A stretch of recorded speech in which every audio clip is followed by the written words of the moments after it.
Hey everyone, as we approach our end of season update for season 15, let's share a few updates on what's coming up. In this video, I'm going to talk about performance, a look ahead to what's coming in April's update, and a quick follow-up on our recent BattleNet announcement. So let's do this.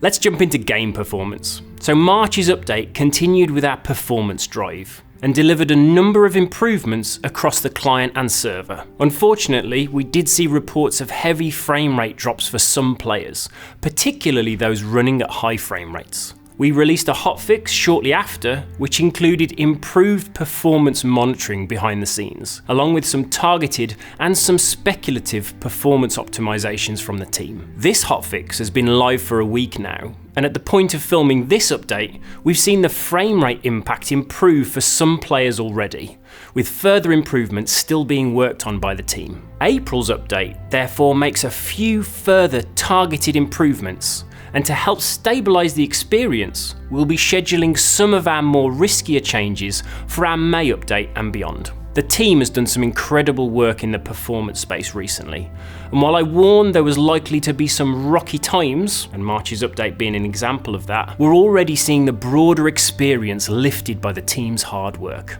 We're far from done here though, and we've got plenty of work still in progress targeting the next few updates. Moving on to our next update arriving later this week, we'll close out season 15 with the ability to track down wild boar and set sail to confront a rampaging megalodon, both expanding the range of on-demand voyages from the Hunter's Call. With all of season 15's features now available, players can earn those final commendations and unlock the pretty terrifying Wild Seas curse. This update also provides a number of balancing changes to the hunting spear. We've seen the feedback that it felt a little underpowered.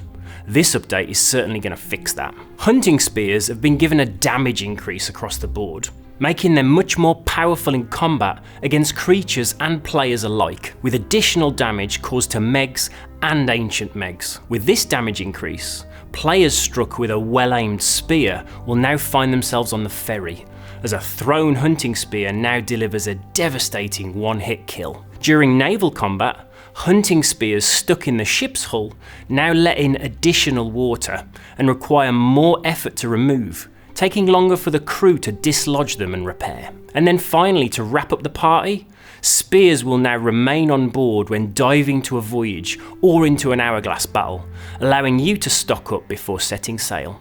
Taking a step back from these changes, we could see that the hunting spear hadn't really found its place in the experience following its introduction, and needed some improvements to give it a more defined role. We feel confident that these buffs to damage, ship combat, and its usability should give it a much clearer home in the crew's arsenal.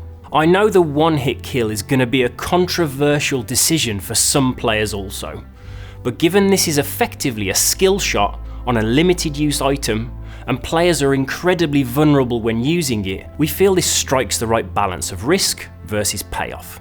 Now, from one controversial topic to another, this week's update also brings fixes to a community favourite hot topic, ladder launches, or funny launch, and all the other crazy names it's been called over time. These movement exploits allowed players to propel themselves away from their ship to gain an unfair advantage during combat. This has been high up on our hit list for some time, and I'm glad we found a safe way to crack down on this behaviour. When we announced we were working on this last month, it sparked lots of discussion about ship balancing and sail management. I just wanted to say we've seen the feedback, and we'll keep a close eye on this topic as we roll these fixes out and let the meta settle down and heal a little. I shared last month details of our new enforcement policy that we'd been working on, with the goal of providing a more fair and transparent approach to enforcement. This new policy will be rolling out with this month's update, providing players a notification when logging into the game if enforcement is in place, and directing them to a new page on the website where they can view their account status, enforcement duration, and current points total. From this point onwards, players committing an offence will now be given a point value depending on the severity of the action, and points result in temporary suspensions.